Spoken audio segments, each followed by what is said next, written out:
Prashant sir, കുറച്ച് ദിവസങ്ങൾക്ക് മുൻപ് രാജ്യവ്യാപകമായി 244 ജില്ലകളിൽ മോക്ക് ഡ്രിൽ നടത്തുമെന്ന് ഇന്ത്യ പ്രഖ്യാപിച്ചിരുന്നു.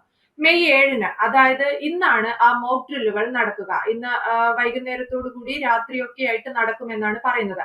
കേരളത്തിൽ കൊച്ചിയിലും തിരുവനന്തപുരത്തിലും മോക്ക് ഡ്രില്ല് നടക്കുകയും ചെയ്യും. ഒരു ഒരു യുദ്ധഭീതിയിൽ നിൽക്കുമ്പോൾ, അല്ലെങ്കിൽ ഒരു അടിയന്തര സാഹചര്യത്തിൽ എങ്ങനെ സ്വയം രക്ഷ അല്ലെങ്കിൽ എങ്ങനെ സുരക്ഷിതരാവാം എന്നതിനെ കുറിച്ച് ജനങ്ങളെ ബോധവാന്മാരാക്കുക, അതിനവരെ പ്രാപ്തരാക്കുക എന്നൊക്കെയാണ് നമ്മൾ ഈ മോക്ക് ഡ്രില്ല് കൊണ്ട് ഉദ്ദേശിക്കുന്നത്. ഈ മോക്ക് ഡ്രില്ല് നടത്തുന്നതിന്റെ ഒരു ഘട്ടം അതെന്തൊക്കെയാണ്? ഈ മോക്ക് ഡ്രിൽ എങ്ങനെയാണ് നമ്മളുടെ സിവിൽ ഡിഫൻസ് ഈ 244 ജില്ലകളിൽ പ്രാക്ടിക്കൽ ആക്കാൻ പോകുന്നത്?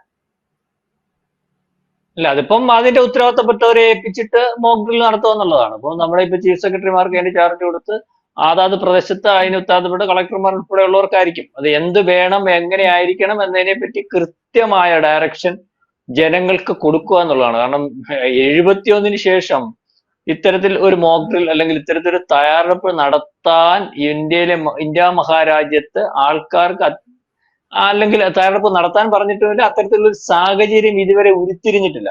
പല ഭീകര അല്ലെങ്കിൽ ഈ ടെററിസ്റ്റ് ആക്രമണമൊക്കെ ഉണ്ടായിട്ടുള്ളപ്പോഴും അതാത് പ്രദേശങ്ങളെ ബാധിച്ചു പോയിട്ടുള്ളതേ ഉള്ളൂ.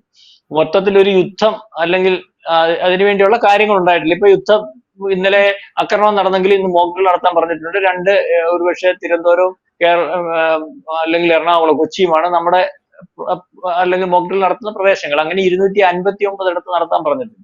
അത് പ്രധാനമായിട്ടും ഈ ബോർഡർ ജില്ലകളിലാണ് കൂടുതൽ. ഇന്നലെ തന്നെ കണ്ടില്ലേ, അവര് നമ്മൾ ആക്രമിച്ചതിന് ശേഷം അവന്മാര് നമ്മൾ ഒരു സിവിലിയനെ അവിടെ ആക്രമിച്ചിട്ടില്ല. ഈ പറയുന്ന ടെററിസ്റ്റ് ഗ്രൂപ്പുകളുടെ ആസ്ഥാനം നോക്കി തന്നെയാണ് ആക്രമിച്ചത്. നമ്മുടെ പാവം പിടിച്ച 10ഓളം ആൾക്കാരെ ഷെല്ലാക്രമണത്തിൽ അല്ലെങ്കിൽ അതിർത്തിയുള്ള ആൾക്കാരെ കൊന്നു. അവന്മാർക്ക് അത്രയ്ക്ക് ഒരു മര്യാദയുള്ള രാജ്യമല്ലല്ലോ. മര്യാദ എന്താണെന്ന് അറിയത്തില്ല, അല്ലെങ്കിൽ മാന്യത എന്താണെന്ന് അറിയത്തില്ല. അപ്പം ഈ അങ്ങനത്തെ ഉള്ള സംസ്ഥാനങ്ങളിലാണ് പ്രധാനമായിട്ടും അതുപോലെ കടൽ വരുന്ന അതിർത്തി വരുന്ന ഗുജറാത്ത് പോലെയുള്ള സംസ്ഥാനം, രാജസ്ഥാന്, പഞ്ചാബ് ഒക്കെയുള്ള സംസ്ഥാനങ്ങളാണ് ഏറ്റവും, അതുപോലെ കാശ്മീർ, ഇവിടൊക്കെയാണ് ഏറ്റവും കൂടുതൽ ഈ ആൾക്കാരെ അവയർനെസ് ആക്കേണ്ടത്.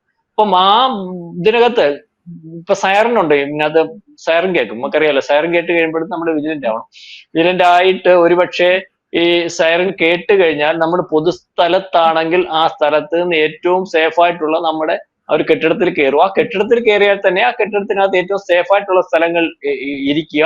അതേപോലെ ദീർഘമായ സൈറൻ ആണെങ്കിലാണ് ഈ കുഴപ്പമുണ്ടെന്നുള്ള ഒരു ഇതായിട്ട് നമ്മൾ കണക്കാക്കുന്നത്. ചെറിയ സൈറൻ ആണെങ്കിൽ കുഴപ്പമില്ല, ഒരു തയ്യാറെടുപ്പ് അല്ലെങ്കിൽ നമ്മൾ അടുത്ത സൈറന് വേണ്ടി മാനസികമായിട്ട് തയ്യാറെടുക്കുക എന്നറിയാമല്ലോ. ഇപ്പം ശ്രദ്ധിച്ചിരിക്കുക എന്നൊക്കെ ഉള്ള രീതിയിലേക്ക് വരും. അതുപോലെ വൈദ്യുതി പോകാൻ സാധ്യതയുണ്ട്. അതുപോലെ വെട്ടങ്ങൾ, ലൈറ്റുകൾ ഓഫ് ചെയ്യണം. കാരണം അത് ഇപ്പോഴത്തെ പുതിയ ടെക്നോളജി അനുസരിച്ച് എത്ര ലൈറ്റ് ഓഫ് ചെയ്താലും ആക്രമിക്കാൻ പറ്റുന്ന സംവിധാനമുണ്ട്. എന്നാലും ലൈറ്റുകൾ ഉണ്ടെങ്കിൽ അതിനുള്ള സാധ്യത വളരെ കൂടുതൽ. ഇപ്പം സൈറൻ കേട്ട് കഴിഞ്ഞാൽ നമ്മുടെ വീടുകളിനകത്ത് ലൈറ്റുകൾ മൊത്തം ഓഫ് ചെയ്യണം. പിന്നെ നമ്മുടെ ഈ മൊബൈൽ പോലുള്ള സംവിധാനം, അതുപോലുള്ള കാര്യങ്ങൾ ഉണ്ടെങ്കിൽ, അത് ജനലിന്റെ ഭാഗത്തൊക്കെ ഉണ്ടെങ്കിൽ അവിടുന്ന് മാറ്റി വെക്കണം. മൊബൈൽ സിഗ്നൽ പെട്ടെന്ന് പിടിച്ചെടുക്കാൻ പറ്റും. അപ്പൊ അവിടെയൊക്കെ ഇവന്മാര് ഈ ആക്രമണം വ്യാപിപ്പിക്കും. അതുപോലെ വലിയ വലിയ കെട്ടിടങ്ങൾ സംരക്ഷിക്കേണ്ടതായിട്ടുണ്ട്. അപ്പം ആ കെട്ടിടങ്ങൾ സംരക്ഷിക്കുന്നതിന് വേണ്ടി അതിന് വേണ്ട മറ കാര്യങ്ങളൊക്കെ ഉണ്ടാക്കേണ്ട ഒരവസ്ഥയുണ്ട്. അപ്പം ഈ രീതിയിലേക്ക് ഈ രീതിയിലേക്ക് ഉള്ള കാര്യങ്ങൾക്ക് വേണ്ടിയാണ് ഈ പറയുന്ന മോക്ക് ഡ്രിൽ നടത്തിയിട്ട് ഒരു യുദ്ധ സമയത്ത് എങ്ങനെ കറണ്ട് പോവും, എങ്ങനെ സൈറൻ വരും എന്നതിനെ പറ്റിയുള്ള കാര്യം. പിന്നെ പോലെ പൊതുസ്ഥലത്താണ് നിൽക്കുന്നതെങ്കിൽ നമ്മൾ ആ പൊതുസ്ഥലത്ത് കിടക്കേണ്ട ഒരു അവസ്ഥയുണ്ട്. പരന്ന് കിടക്കുന്ന രീതിയിലേക്ക് കാര്യങ്ങൾ പോകുന്നുണ്ട്. അതുപോലെ ഈ നമ്മുടെ പെരയ്ക്കകത്ത് നമ്മൾ ഈ പെരയ്ക്കകമാണ് ഏറ്റവും കൂടുതൽ, അല്ലെങ്കിൽ അങ്ങനത്തെയുള്ള സ്ഥലമാണ് ഏറ്റവും കൂടുതൽ നല്ലതെന്ന് പറയുമ്പോൾ തന്നെ ആ സ്ഥലത്ത് ഈ പോലെ ഗ്യാസ്, അതുപോലെങ്കിൽ വൈദ്യുതി ഉപകരണങ്ങൾ ബന്ധം വേർപെടുത്തി ഇടുന്നതിന് വേണ്ടി ശ്രദ്ധിക്കണമെന്ന് പറയുന്നുണ്ട്. അപ്പൊ ഈ രീതിയിലേക്ക് ഇപ്പം ആൾക്കാർ അല്ലെങ്കിൽ തന്ത്രപ്രധാനമായിട്ട് ഏറ്റവും പ്രധാനമായിട്ട് ആക്രമിക്കാൻ സാധ്യതയുള്ള സ്ഥലങ്ങളിൽ തെരഞ്ഞെടുപ്പിടിച്ചാണ് നമ്മൾ ഈ പറയുന്ന മോക്ക് ഡ്രിൽ നടത്തുന്നത്. ഇപ്പൊ തന്നെ കൊച്ചിയിൽ വരുന്നതിന് കാര്യം എന്ന് പറഞ്ഞാൽ 2 ബോർഡർ ഉണ്ട്. മാത്രവുമല്ല നമ്മുടെ സൈനിക ആസ്ഥാനങ്ങൾ അവിടെ ഉണ്ട്.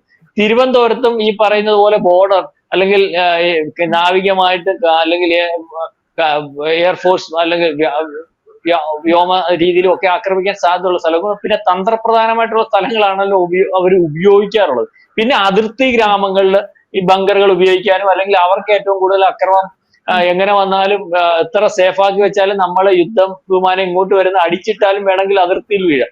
അപ്പൊ അതിർത്തി സംസ്ഥാനങ്ങൾ അപ്പം ആ രീതിയിലേക്ക് ഏറ്റവും കൂടുതൽ സുരക്ഷിതരാവേണ്ടതായിട്ടുണ്ട്, അല്ലെങ്കിൽ ഏറ്റവും കൂടുതൽ പരിക്ക് ഏറ്റവും ആദ്യം പറ്റാൻ സാധ്യതയുള്ള അവർക്കാണ്. അപ്പൊ ആ രീതിയിലേക്കാണ് അതിർത്തി സംസ്ഥാനങ്ങളിലേക്ക് നമ്മൾ കൂടുതൽ വിജിലന്റ് ആയി നിൽക്കണം, അല്ലെങ്കിൽ അവരോട് കൂടുതൽ തയ്യാറെടുപ്പ്, അവർക്ക് പ്രദേശങ്ങളിൽ കൂടുതൽ മോക്ക് ഡ്രിൽ നടത്തുന്ന രീതിയുണ്ട്. അപ്പം ഇതിന്റെ കാര്യം എന്ന് പറഞ്ഞാൽ ഇപ്പം നമ്മൾ യുദ്ധം വേണ്ട എന്ന് പറയുമ്പോഴും ഏത് അവസരത്തിലും യുദ്ധം ചെയ്യുന്നതിന് വേണ്ടി നമ്മൾ തയ്യാറായിരിക്കും. കാരണം നമ്മൾക്ക് പറ്റിയ ക്ഷീണം ഇനിയും ആവർത്തിക്കാൻ, അല്ലെങ്കിൽ ഈ പാകിസ്ഥാൻ അല്ലെങ്കിൽ ആവർത്തിച്ചാലും കുഴപ്പമില്ല, നമുക്ക് കണ്ടിന്യൂ ചെയ്ത് പോകാം എന്നുള്ള മാനസികാവസ്ഥയിലേക്ക് പാകിസ്ഥാനെ കൊണ്ടുവരുന്നതിന് വേണ്ടി ഇന്ത്യ തയ്യാറല്ല. കാരണം ആരും ശത്രുക്കളല്ലാത്ത സമയത്ത്, എല്ലാരും യോജിച്ച് നിൽക്കുന്ന സമയത്ത്, നമ്മുടെ ശത്രുപക്ഷത്ത് നിൽക്കുന്ന ചൈന പോലും നമ്മളോട് സൗഹൃദം സ്ഥാപിക്കുകയും നമ്മളുടെ രാജ്യത്തിനകത്ത് കച്ചവടത്തിന് വേണ്ടി അവൻ ഉപയോഗിക്കുകയും ഒക്കെ ചെയ്യുന്ന സമയത്ത് അവന്റെ ഒരു പ്രോക്സി ആയിട്ട് വരുന്നത് ഈ പറയുന്ന പാകിസ്ഥാനാണ്. അത് ഇന്ന് ഉപയോഗിക്കുന്നു, ഇന്നലെ ഉപയോഗിക്കുന്നു, നാളെയും ഉപയോഗിക്കാൻ സാധ്യതയുണ്ട്. അതുകൊണ്ട് തന്നെ ഈ ഒരു ആക്രമണം പാകിസ്ഥാന് ഇനിയും ഇന്ത്യയെ ആക്രമിക്കാൻ തയ്യാറാകുന്നതിന് പലവട്ടം ആലോചിക്കേണ്ട രീതിയിലേക്ക് പാകിസ്ഥാനെ കൈകാര്യം ചെയ്യുന്ന ഒരവസ്ഥ ഉണ്ടാവും. മാത്രവുമല്ല, ഇന്ത്യയെ ആക്രമിക്കാൻ ആരെങ്കിലും പ്രേരിപ്പിക്കുന്നുണ്ടെങ്കിൽ, അല്ലെങ്കിൽ ഇന്ത്യയെ ആക്രമിച്ചേക്കാം എന്ന് നാളെ കാലത്ത് ആരെങ്കിലും വിചാരിക്കുന്നുണ്ടെങ്കിൽ, ഇന്ത്യ എന്താണെന്നുള്ളത് ബോധ്യപ്പെടുത്തി കൊടുക്കുന്നതിന് വേണ്ടി ഒക്കെ ഉപയോഗിക്കുന്നതിന് വേണ്ടി ആയിരിക്കും, അല്ലെങ്കിൽ അത്തരത്തിലായിരിക്കും ഈ യുദ്ധത്തിന്റെ പരിസമാപ്തി. രണ്ടും കൽപ്പിച്ച്, നമ്മൾ പറയുന്നത് രണ്ടും കൽപ്പിച്ച് ഉള്ള ഒരു തിരിച്ചടി. ഇനി അവിടെ നിൽക്കട്ടെ, ഇത് കഴിഞ്ഞിട്ട് മതിയെന്ന് നമ്മൾ പറയത്തില്ല. നമ്മൾ ഈ നമ്മുടെ രാജ്യത്തിന്റെ വികസനത്തിന് വേണ്ടി വളരെ വലിയ പ്രയാസപ്പെട്ട എല്ലാ രീതിയിലും ഇതിനകത്തെ ആഭ്യന്തര ശത്രുക്കളെ ഒതുക്കി, അല്ലെങ്കിൽ ഇതുപോലുള്ള എല്ലാവരെയും ഒതുക്കി, എല്ലാവരെയും യോജിപ്പിച്ച് യുദ്ധം വേണ്ടാന്ന് ലോകത്തിനോട് പറഞ്ഞ് മുന്നോട്ട് പോകുമ്പോൾ നമ്മളെ കൊണ്ട് അത് ചെയ്യിച്ചേ ഒക്കൂ എന്ന് പറയത്തില്ലേ, ഒക്കൂ എന്നുള്ള രീതിയിലേക്കാണ് ചൈനയും പാകിസ്ഥാനും ഒക്കെ. ഇതും എല്ലാ പ്രാവശ്യവും പോയതുപോലെ അങ്ങ് പൊക്കോളും. ഇന്ത്യ അപ്പം സംശയത്തിന്റെ രീതിയിലും പ്രശ്നമുള്ള ഇന്ത്യയുമായിട്ട് കണ്ട് നമ്മുടെ എക്കണോമിക്കൽ ഗ്രോത്തിനെ അത് ബാധിച്ചോളും എന്നാണ് പാകിസ്ഥാൻ വിചാരിച്ചത്.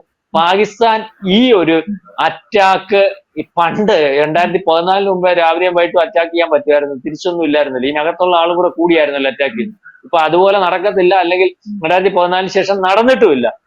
ഒന്നോ രണ്ടോ മൂന്നോ ആക്രമണം ഉണ്ട്, അതിനെല്ലാം തിരിച്ചടിയും കൊടുത്തിട്ടുണ്ട്. ഏറ്റവും അവസാനത്തെ ആക്രമണം ഒരു സർജിക്കൽ സ്ട്രൈക്കിൽ കൂടിയൊക്കെ അങ്ങ് പോകുമെന്ന് വിചാരിച്ചു. പക്ഷെ ഇതുപോലെ ആക്രമണം ചില പാകിസ്ഥാൻ വിറങ്ങലിച്ചിരിക്കുകയാണ്. തിരിച്ചടിക്കുമെന്ന് പറഞ്ഞ് തിരിച്ചടിക്കാതെ പാകിസ്ഥാൻ നിൽക്കാനും പറ്റത്തില്ല. പാകിസ്ഥാൻ ഭരണാധികാരികൾക്ക് ഒരു തിരിച്ചടി കൊടുക്കാതെ അവർക്ക് നിൽക്കാനൊക്കത്തില്ല. അവരെന്തെങ്കിലും ഒന്ന് കാണിക്കും, അതിന്റെ അനുസരിച്ച് ആടി മേടിച്ച്, നമ്മൾ പറയത്തില്ല ഇപ്പൊ സാധാരണ ഭാഷയിൽ ആടി മേടിച്ച് പണ്ടാരം അടങ്ങുമെന്ന് പറഞ്ഞാൽ പാകിസ്ഥാനെ തീർത്ത് ഇന്ത്യ കൊടുക്കും. ആ രീതിയിലേക്കാണ് കാര്യം. അതിനുവേണ്ടി നമ്മുടെ ആൾക്കാരെ ഒന്നും സംഭവിക്കത്തില്ല എന്ന് തന്നെ വിചാരിക്കാം. പക്ഷെ ആ രീതിയിലേക്ക് നമ്മുടെ രാജ്യത്തെ ആൾക്കാർ മാനസികമായിട്ടും അല്ലെങ്കിൽ ശാരീരികമായിട്ടും ഒക്കെ തയ്യാറെടുപ്പിന് വേണ്ടി ഉള്ള ഒരു തയ്യാറെടുപ്പാണ് മോക്ക് ഡ്രിൽ എന്ന് നമുക്ക് വിചാരിക്കാം. യെസ്, തീർച്ചയായും ആ രീതിയിൽ ഒരു അടിയന്തര സാഹചര്യത്തെ എങ്ങനെ നേരിടണമെന്ന് ഓരോ സാധാരണക്കാരനെയും പൊതുജനങ്ങളെയും പഠിപ്പിച്ചു കൊടുക്കുന്ന, പരിശീലിപ്പിച്ചു കൊടുക്കുന്ന ഒരു സംവിധാനമാണ് മോക്ക് ഡ്രിൽ എന്ന് പറയുന്നത്. ഇന്ത്യയുടെ 244 ജില്ലകളിലാണ് ഇന്നത് നടത്താൻ പോകുന്നത്. കേരളത്തിലാണെങ്കിൽ കൊച്ചിയിലും തിരുവനന്തപുരത്തുമാണ് നടത്തുന്നത്. പ്രശാന്ത് സാർ ഈ പറഞ്ഞതുപോലെ ഈ ഒരു അവസരത്തിൽ ഇന്ത്യ ഒരു വളരെ ക്രിട്ടിക്കലായ, വളരെ ക്രൂഷ്യലായ ഒരു സിറ്റുവേഷനിലൂടെ പോകുന്ന ഈ ഒരു സമയത്ത് മോക്ക് ഡ്രില്ലുകൾ നടത്തുക എന്നുള്ളത് അത്യാവശ്യം തന്നെയാണ്. വ്യക്തമാണ്. Thank you sir.